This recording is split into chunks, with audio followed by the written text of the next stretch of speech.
Good afternoon. I hope that everybody has enjoyed this year's convention. The NYSSBA staff has once again planned and executed, in my mind, an outstanding convention. I am so fortunate.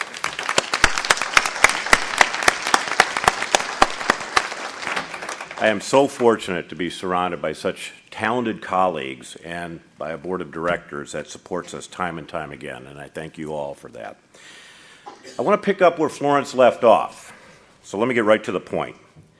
In no time in my 12 years as executive director of this organization have there been so many new and diverse threats to the institution of public education, all introduced in the name of school reform. In my judgment, the most important leadership question being posed to school boards today: how can we turn threats into opportunities? You've been hearing about proposals to merge districts, the increasing popularity of charter schools, pending legislation to hand over control of some school districts to the mayors who will appoint their own boards, and the potential difficulties of the new teacher and principal evaluation systems. One threat that will dramatically affect everyone in this room is a local property tax cap. Both major party gubernatorial candidates, yes, there are 7 candidates, I realize that, and some of you may want me to remember that, but both major party gubernatorial candidates would cap property tax increases at no more than 2%, which would limit every school board's ability to raise local dollars. This comes at a time when state aid has been cut or flat for years, and massive infusions of federal aid are simply unsustainable. Forget that we passed 92% or 97% of the school budgets on the first ballot during the last 2 years. A growing number of politicians do not care. They believe that controlling property taxes in New York is the biggest issue in this state, and their current campaigns are based on the promise to do something about it as early as next year. Taxpayers are well aware that we spend more per student in New York than any other state. They may or may not understand that our budgets, or they may or may not understand that much of your budget is driven by costs that you do not control. But they have very little sympathy for the cost of pensions and health care benefits that often exceed their own. The pundits say that we spend too much for too little. Many homeowners feel they simply cannot afford to pay more taxes. Politicians offer a tax cap as a solution. NYSSBA will vigorously oppose a tax cap effort. It is clear to us, yes. It is clear to us that a 2%, for example, property tax cap would quickly make it impossible for the average district to cover payroll, let alone all your other operating expenses. The cap will force spending cuts to the point where mergers or mayoral controls might seem like welcome relief, and maybe that's what the reformers had in mind all along. The school budget will be rendered essentially meaningless. The school budget vote, I should say, will be rendered essentially meaningless, as the cap will become the increase by default. Along the way, the budgetary authority of the school board pretty much rendered collateral damage. The state Senate has already passed a 4% property tax cap. The state assembly is wavering and wants to negotiate a deal with the new governor. I have to tell you, there's a growing sense of inevitability about a property tax cap. So our leadership question: how can we turn this threat into an opportunity? One way is to propose alternatives that we think would be more effective than a tax cap, including a serious look at common sense solutions this organization has supported for a long time. The NYSSBA board and staff have discussed strategies to combat the property tax cap, which include coming up with legitimate alternatives, such as a district spending cap that allows for greater managerial control when coupled with an override option triggered by certain uncontrollable cost increases. Think special ed, pensions, health care, things of that nature. A second alternative, a state aid maintenance of effort requirement. They cannot reduce state aid. They cannot cut state aid. A requirement that there be a maintenance of effort in state aid to predictably accommodate inflationary cost increases. A ban on all new unfunded mandates. A property, yes. A property tax circuit breaker to help those property owners who legitimately have ability to pay issues. And a Tier 6 pension proposal that would introduce a defined contribution / defined benefit hybrid plan that would cap your employer contributions.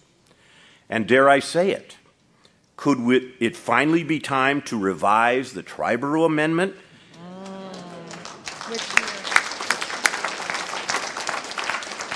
And end automatic step increases within an expired contract? The Triborough Amendment is an invisible force that dramatically weakens school board leverage at the bargaining table and costs taxpayers millions of dollars. NYSSBA must take this opportunity to call attention to alternatives to the property tax cap. Without doing so, we risk being left out of the discussion altogether. Just imagine if we could make some headway on Triborough or cap employer contributions to health care and pensions. The same can be said about school district consolidations. There are people out there who think it's a good idea to force the merger of all school districts with less than 1,000 students and give the state commissioner the authority to consolidate districts with less than 2,000 students. Let me get a show of hands. How many people out there come from school districts with less than 2,000 students? Okay.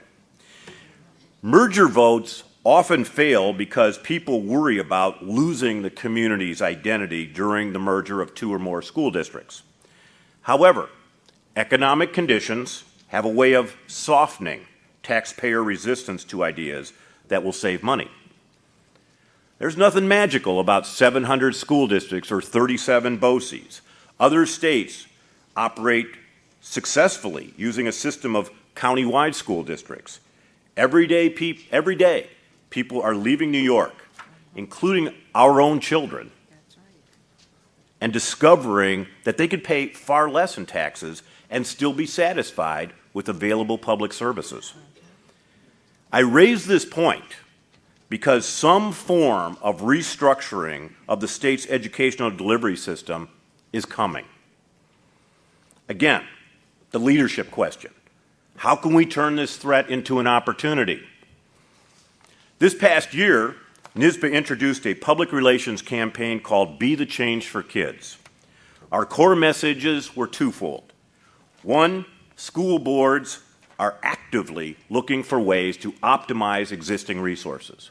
Two, school boards are willing to embrace new ways to deliver programs and services that will improve student achievement. With the support of the NYSSBA Board of Directors, staff produced a widely read report containing 55 cost-cutting recommendations. A Be the Change for Kids video was emailed to every school official, presented on the road from Suffolk to Chautauqua counties, delivered to every lawmaker, and formed the basis for countless interviews in every media market in New York. We continue to support a website and recently introduced a new innovations page in On Board for spotlighting your own ideas about sharing services, cutting costs, and delivering 21st century educational programs on a regional basis. I encourage you to visit the NYSSBA website and contribute your own suggestions. With your creative solutions, we can stave off this threat of forced mergers and take full advantages of opportunities for functional consolidations through efficient regional delivery networks such as BOCES. We might even slow the effort to have a tax cap. Today, school board actions are under constant scrutiny, meaning school officials must aggressively control spending and publicly demand better results, or someone else will gladly step in to do it for you. Which brings me to the next threat: mayoral control of school district governance. Currently, only 2 mayors in this state appoint members to the Board of Education, New York and Yonkers. But the idea is gaining traction. This past year, NYSSBA and a majority of the Rochester City School Board spent months beating back an attempt by the mayor, who, by the way, is now Andrew Cuomo's running mate, to take over control of the district. The Rochester Board of Education, I am proud to say, turned this high-profile threat into a vibrant opportunity to develop a comprehensive strategic plan, to work on their relationships among themselves and with their community, to rethink their approach to media relations, and to focus on educational outcomes rather than school board politics. While the issue of mayoral takeover may be irrelevant to most of your districts, how about charter schools? That too might seem like a remote threat until you hear that within the next 4 years, as many as 260 additional charter schools will be approved, bringing the total to 460, or 10% of the schools in the state. No more than 114 new charters can open in New York City, leaving ambitious charter school operators to find a home for 146 additional schools in communities where the local residents can convince one of the charter school authorizers that their current educational needs are not being met. Think about what charter schools promise: a longer school day and year, a safe, disciplined school environment, non-tenured teachers, enthusiastic parental support, and by their own account, better teaching and learning. By the way, each of these schools is led by an appointed board of trustees that is held directly accountable for academic results. The average taxpayer probably does not recognize the economic impact charters have on traditional school districts. They may not realize how charter schools have become big business, with strong financial support from educational foundations and Wall Street power brokers. Instead, they only hear about the success stories. Parents who might have few other choices in their lives see Jeffrey Canada of the Harlem Children's Zone on TV with happy students and satisfied parents, and they say, that's what we want for our kids. How can we turn this threat into an opportunity? For me, the choice is clear. We demand that state leaders offer charter school advantages to all public schools. Let's start with the authority to offer, thank you. Let's start with the authority to offer a longer school day or a longer school year when it will serve our students well. Give us relief from outdated employee compensation structures that mean teachers get paid the same no matter what subject they teach or how well they perform. And end the absurd trappings of the 3020A procedure that renders school boards all but powerless to effectively discipline tenured teachers.